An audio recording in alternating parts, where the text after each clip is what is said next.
Bir ayal мышыкты камап, өлтүргөнү үчүн тозокко кирди. Аллах Таала мышыктарды назиктик жана тынчтык тартуулаган, жагымдуу жаратылыш катары жараткан. Алар пайгамбарыбыз саллаллаху алейхи вассаламдын жүрөгүнө өтө жакын болчу.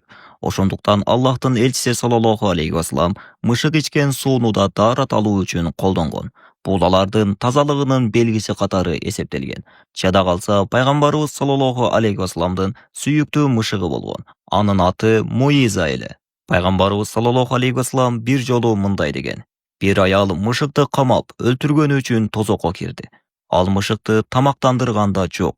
Аны жер үстүндөгү жаратылыштан азык издөөгө да чыгарган жок. Бир күнү пайгамбарыбыз саллаллаху алейхи вассаламдын алдына сүйүктүү мышыгы келип, анын чапанынын үстүнө жатып алды. Ал мышыгын ойготпой ага ырайым кылып, чапанынын мышык жаткан бөлүгүн кылдааттык менен кесип салды. Ар бир жандык Аллахтын жаратканы. Мышыкка болгон боорукердик сенин жүрөгүңдөгү ырайымдын белгиси.